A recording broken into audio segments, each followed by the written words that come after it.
The BBC presents Jet Morgan in Journey into Space.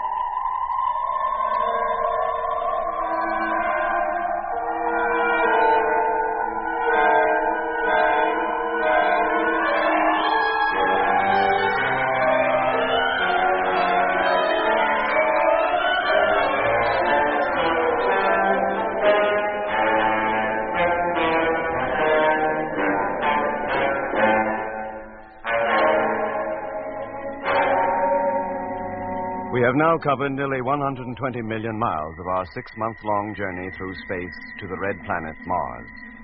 A month ago, we passed through a cloud of space debris. Whether it was comet dust, meteors, or merely ionized gas, we don't know.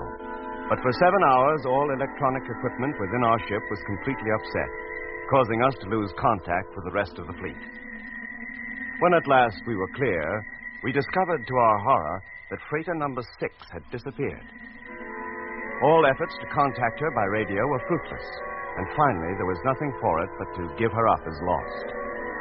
So now, 2 ships had gone, for freighter number 7 had already been wrecked by a meteor and abandoned. And yet our troubles were not over. The cloud of gas, or whatever it was, now lay behind us, and as it formed an impassable barrier to all electromagnetic waves, communication with Earth control was impossible. We expected it to remain so for at least another month, or until the Earth had moved sufficiently in our orbit to be clear of the gas cloud. And then one day, while Lemmy and I were passing an off-duty hour with a game of chess, control was suddenly heard. But after only a few preliminary exchanges, Lemmy declared that the 5-second delay between replies was considerably less than it should be in relation to our position from Earth. Are you sure? Of course I'm sure. The times I've spoken to Earth, I reckon I should notice a thing like that, shouldn't I? If you're right, Lemmy, if the delay was that short, that would put the Earth about a quarter of the distance from us that it should be. That's impossible. Lemmy must have made a mistake. We can soon see. Get them to call you again, Jet. Hello, flagship. Are you ready to take the message? Sorry, Control. Didn't hear you. Will you repeat that? 1 second. 2, 3, 4. Control to flagship. Repeat. Are you ready to take the message? Lemmy's right. It was 5 seconds. Sorry, Control. Cannot take message at this moment. We'll call you again in a few minutes. What on earth is going on? The ship must have turned itself round. We're going back home. Oh, turn it up, Lemmy. We're heading for Mars. Correct course, correct position. Just as we should be. Then how can you account for that message? There's only one explanation. That can't be Control. What? Then who is it? Search me. I'm no clairvoyant. I'm just a radio operator. If it's not Control, It Lemmy, sounds like them. they must be fairly close to us, somewhere within the region of 500,000 miles. And that's why they sound so strong and clear. We never receive Earth at that strength. Then who can it be? It must be Control. A short delay must be due to some freakish way the wave travels, or something like that. Use your loaf, Mitch. Do me a favor. How could that be? Lots of things can block a radio wave, but nothing can change its speed. Call them up, Jet. Let's take the message at least. Yes, Doc. We can argue about it afterwards. Switch her on, Lemmy. Transmitter on. Hello, Control. Morgan calling. Now ready to receive your message. Go ahead, please. 1, 2, 3, 4. Control to flagship. There, you see. 5 seconds again. Here is your message. Urgent. From Control to Space Fleet for immediate action, by order of Supreme Council, flagship Discovery and remaining 6 freighters are to abandon all attempts to reach Mars and return to Moon Base immediately. Repeat. Back. Return to Moon Base immediately. End of message. Hello. Hello, Control. Morgan speaking. Are you crazy? We're nearly halfway there. What are the reasons for turning back? There can't possibly be any. Emergency operation. Plan B to be put into effect immediately. Plan B? Yeah, complete turnaround. Return to base, regardless of what we think our chances are. Plan A would give us some choice in the matter. If I thought it safe to go on, we'd go on. But if Control order Plan B, I have no choice. Even if we were about to touch down on Mars, we'd have to turn back. They can't expect us to abandon the whole project without giving us some valid reason for doing so. You know the golden rule on this trip, Mitch. Carry out the order first and ask questions afterwards. Yeah, Jet, an emergency, but what emergency is there now? This is where I intend to break the golden rule and ask them. Hello, Control. Morgan calling. Have received your message, but am at a loss to understand it. Expedition is going well. Can you give us your reasons for ordering Plan B? If Winch will give that order, he'll be hopping mad at you questioning it. No madder than I am at his giving it. Your message received. Emergency operation Plan B to be carried out at once. There, what did I tell you? Orders must be carried out without question at all times. Yes, but... Here. What did he say? Orders must be carried out without question at all times. Control has never used that expression before. And it's not the first time we've heard it. Whitaker often used that phrase. Yes, Whitaker. But that's the voice of Control. I'd know it anywhere. Well, it certainly sounded like Control. Lemmy, turn back that tape. How far? To the part when Control first called us. Right. What do you intend doing, Jet? Listen to it all again. She's set, Jet. You ready? Yes, Lemmy, go ahead. Hello, Space Fleet. Control calling. Control calling Flagship Discovery. Trying to contact you. Come in, please. Well, what do you think, gentlemen? Control. No doubt about it. I'd stake my life on it. Keep going, Lemmy. Hello, Discovery. Control calling. Have urgent message for you. When can you take it? That's Control, too. Control to Discovery. Message will be transmitted in 1 minute. Stand by, please. I tell you, I'd know that accent anywhere. Hello, Flagship. Are you ready to take the message? Repeat, are you ready to take the message? It sounds like Control all right, but it still doesn't explain why the time lag between replies is so short. Quiet, Lemmy. The emergency message is coming up next. Control to Flagship. Here is your message. Urgent. Here. Oh, blimey, why didn't I think of it before? Quiet, Lemmy. For immediate action, by order of Supreme Council, Flagship Discovery and remaining 6 freighters are to abandon all attempts to reach Mars and return to Moon Base immediately.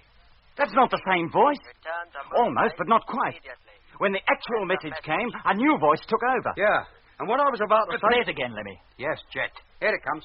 Control to Flagship. Here is your message.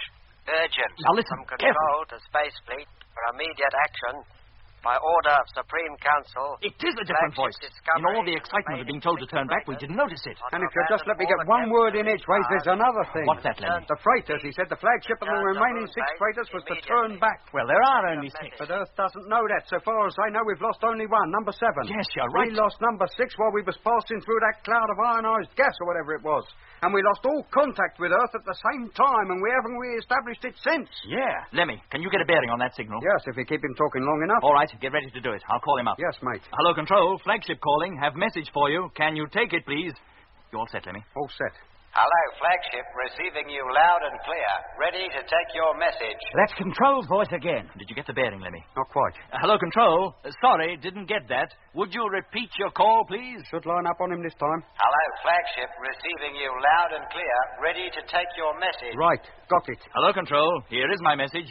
Have received your signal regarding the operation of Plan B. Will now consider it and call you back in a few minutes. What is the bearing, Lemmy?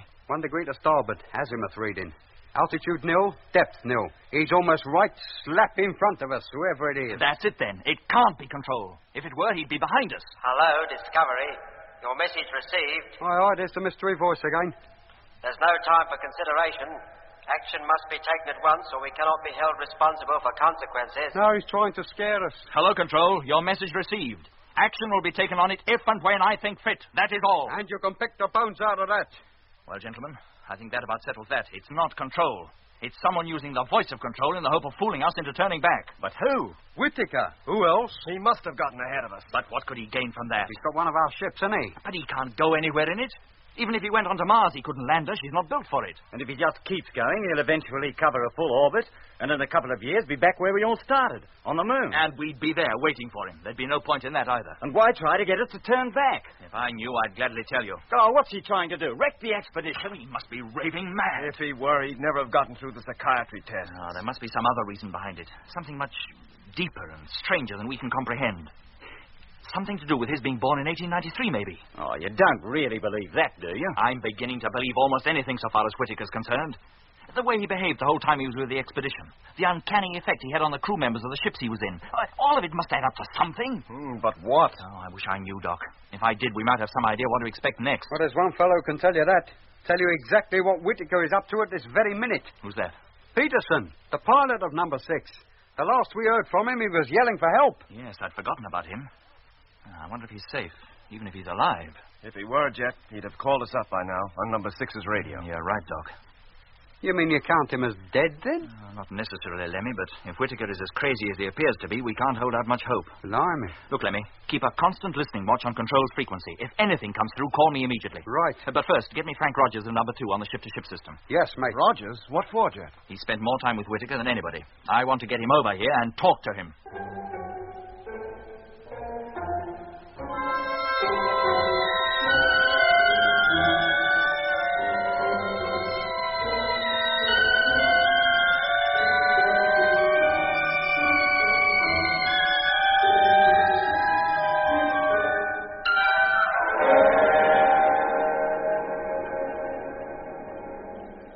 Airlock, contact.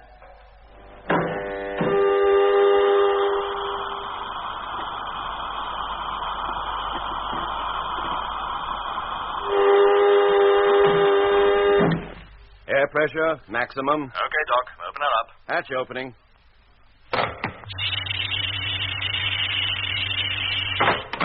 All right, Jet, give me your helmet.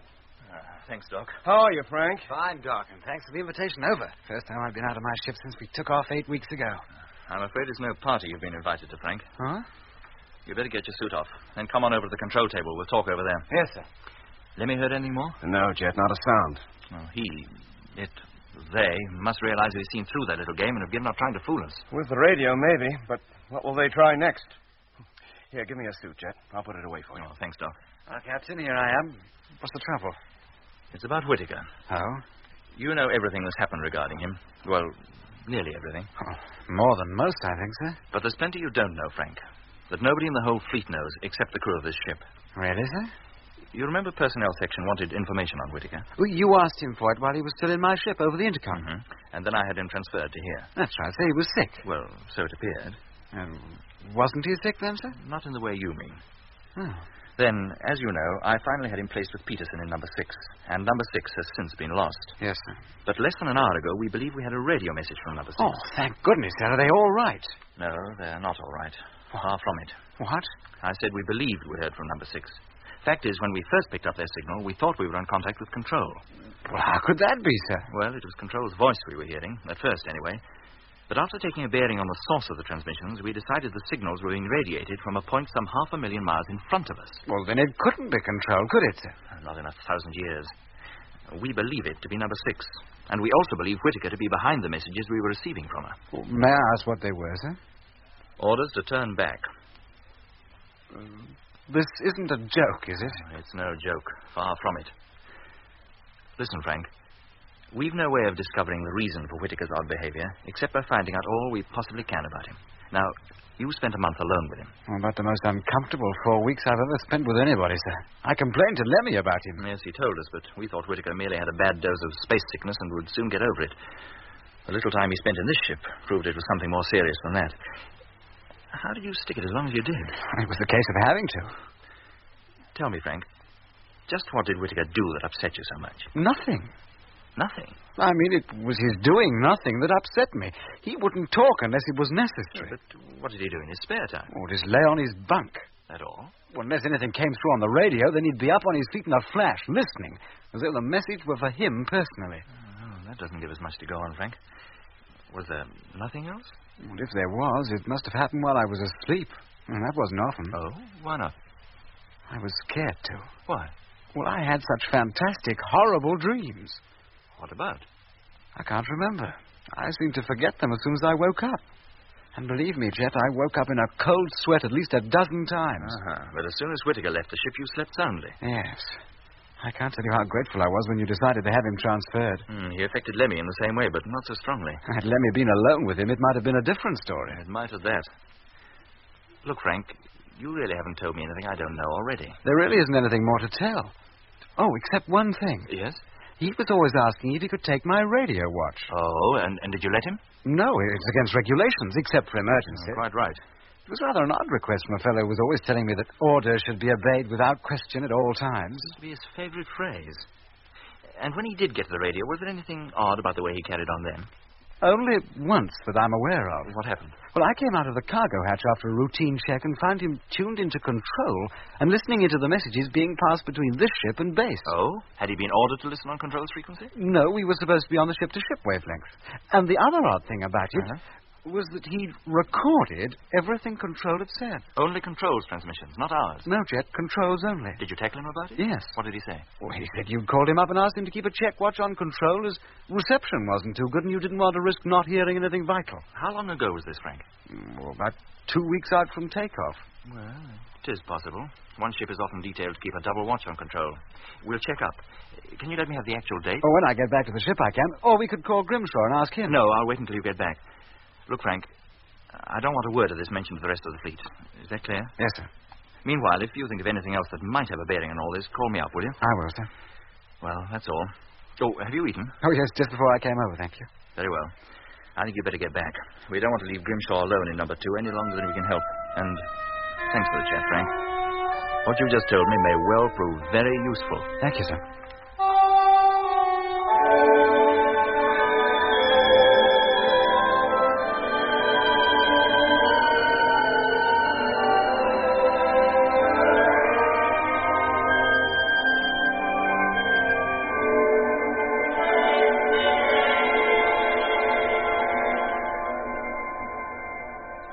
Flagship, freighter number 2 calling Discovery. Hello, number 2, receiving you loud and clear. What's cooking, Frank? I'd like to speak to Jet, please, Lenny. Hold on a minute, mate. I'll call him. Hey, Jet, number 2 wants you. Coming.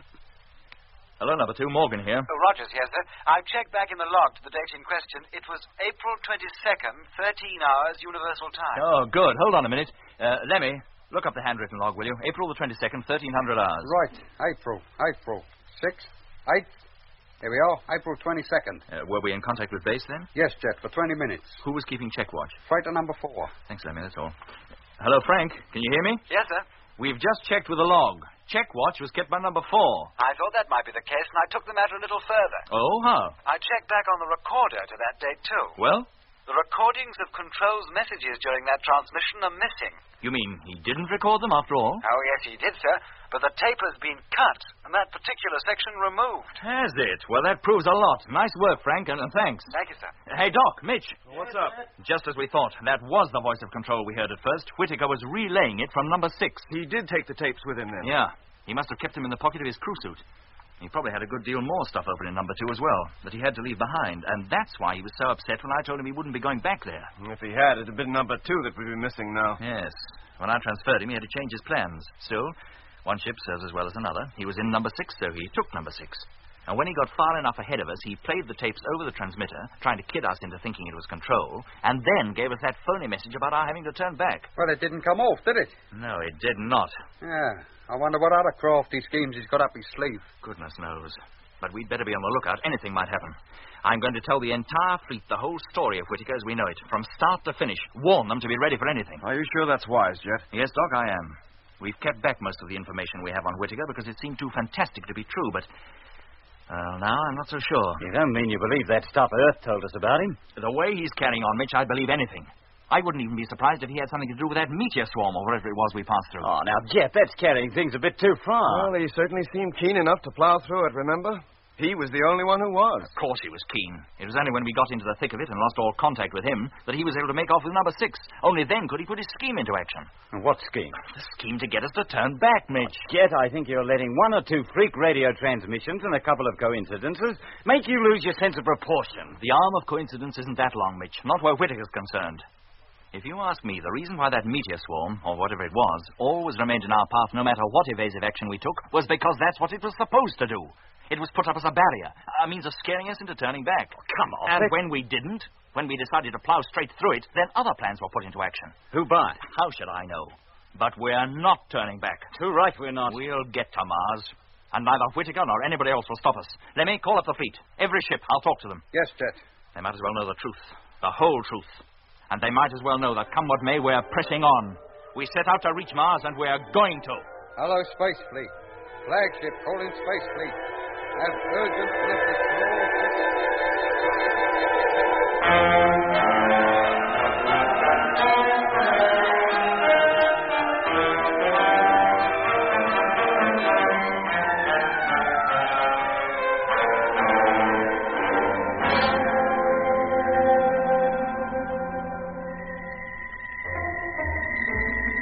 not one man protested when told that, in spite of everything, we would continue our journey towards the Red Planet according to schedule. In fact, I'm pretty sure the protests would have come had Jet told them otherwise.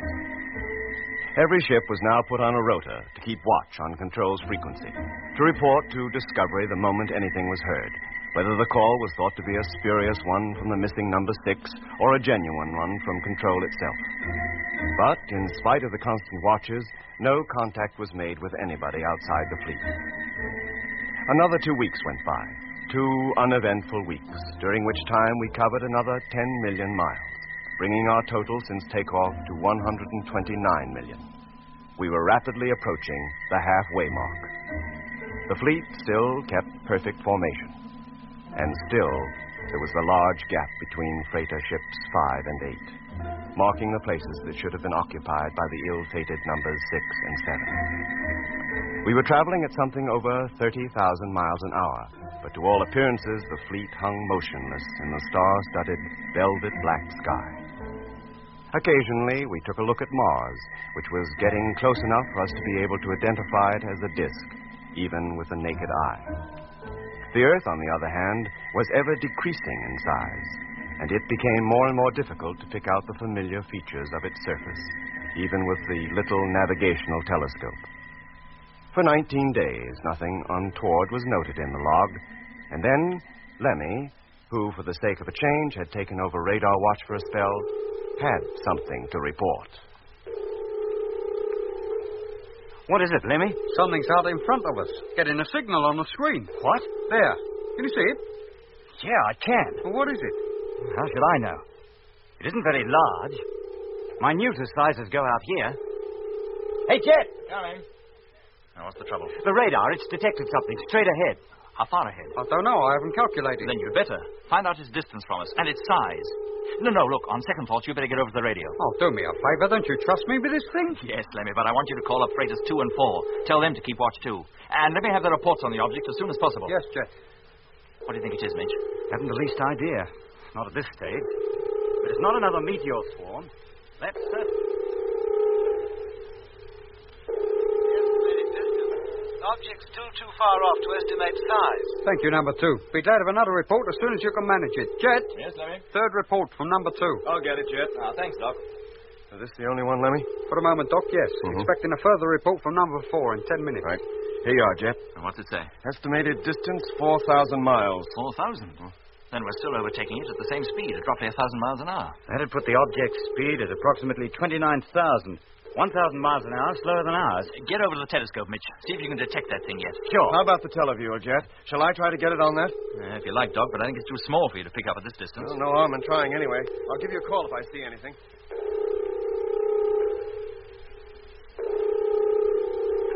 Any luck, Mitch? Not yet. Oh, we should be seeing something now through the telescope anyway. Latest calculation puts it at less than 2,000 miles away, much less. It's possible that I am seeing it, but don't know it. It wouldn't be much larger than a pinpoint. With those stars in the background, Hey, wait a minute. Well? Something here, I think. Spot of light a little bigger than it was 10 minutes ago. Any idea what it is? Not yet. Have to wait till we get a bit closer. Did you hear that, Doc? Yeah, Jet, but I don't see anything on the televiewer yet, I'm afraid.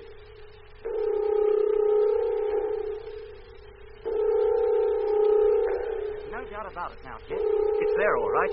And getting larger every minute. Yeah, let me take a look. Sure, it's right in the center. A white disc. Yes, I see it. More than a disc, Mitch. It's definitely globe-shaped, with the sun lighting up a good 2/3 of it. Huh? I didn't notice that. Well, look again. I think you'll find it so. Yeah. And meanwhile, I'll get over to Doc, see if he's picked it up yet. Okay. Have you got it, Doc? Yes, I think so, Jet. Look, isn't that it?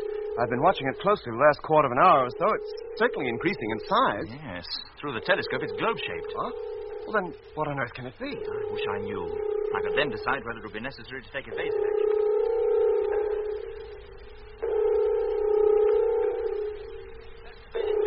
1,200 miles. Object globular in shape. Diameter difficult to ascertain at this distance. Thank you, number 4. I wouldn't let its diameter worry you. Another hour and you'll be able to put a tape measure around it.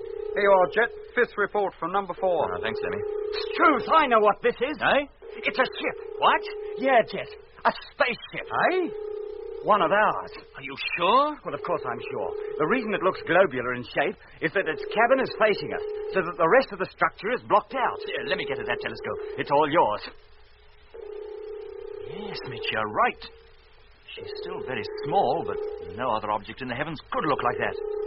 Yeah, and we're overtaking it rapidly. In an hour or so, we'll be passing her. I'll say we will at 1,000 miles an hour. Yeah, not if we slow down. We could drop down to her speed and coast alongside her. What, the whole fleet? Oh, think of the fuel consumption, Jet. No, Mitch, not the whole fleet, just us, Discovery. But if it's number 7, she's just a red. It can't be number 7. We couldn't possibly have overtaken that yet. You mean it's number 6? With Whittaker aboard? Unless there's another fleet of ships out this way, who else could it be? But 2 weeks ago, she was nearly 500,000 miles ahead of us. Well, something must have slowed her down, and we've been gradually catching up on her. Well, to get alongside her, we'll have to slow down too. We'll have to turn the ship over to do that. Oh, that's not difficult.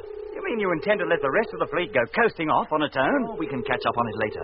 Look, Mitch, if that is number 6, Whittaker must be aboard her. And I want to know why he went speeding off on his own. Why he sent us that stupid message that was supposed to be from control. And I want to know what happened to Peterson, too. All right. If that's what you say we do, we do it. Lemmy. Yes, Jet. Get me the pilot of freighter number 1. Right. I'll put him in charge of the fleet until we overtake it again. You sure he can handle it? Well, why not? He's been trained for it, and there's nothing for him to do but keep going. We'll be in constant radio communication. Well, time's getting short. You better get hold of Doc and get ready to turn the ship over.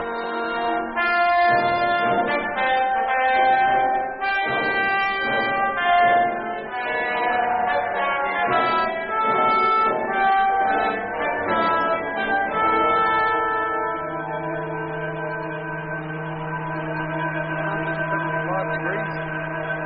176. 177. 178. Gyro number 1, stand by. Standing by. 179. 180. Cut gyro.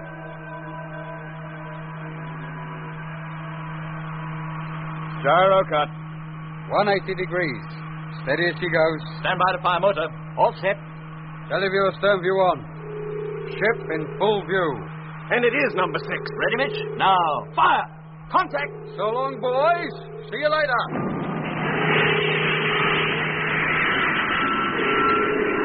Deceleration, 100, 200,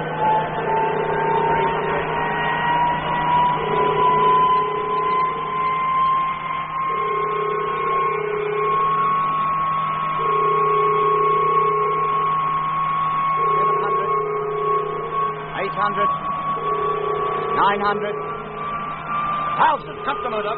Motor cut. Oh, nice work, Mitch. Right alongside her. Cut the gyro, Doc. Gyro cut. Unfasten your safety straps. Right. Now, Lemmy, as soon as you're ready, open up the radio. Tell number 1, maneuver successfully carried out. Then call up number 6. See if you can raise them. Yes, Jet.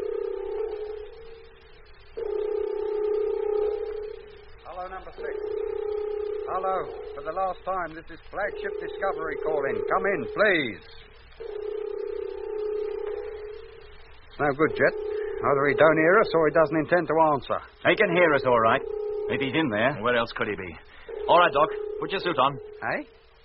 Oh, wait a minute, Jet. You don't intend going over there, do you? Not before you know everything's all right in that ship. What other choice have we? But the door isn't even on this side. Before you reach it, you'll have to pass out of our sight. The radios will be on. You can talk to us.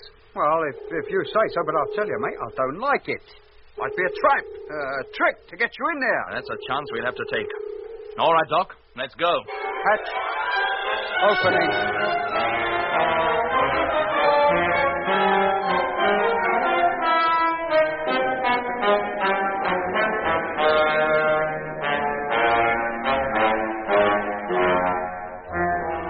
You've been listening to Episode 6 of Journey into Space, with Andrew Folds as Jet Morgan, David Kossoff as Lemmy, Guy Kingsley Pointer as Doc, Bruce Beebe as Mitch, and with David Jacobs and Anthony Marriott. The orchestra was conducted by Van Phillips, who also composed the music.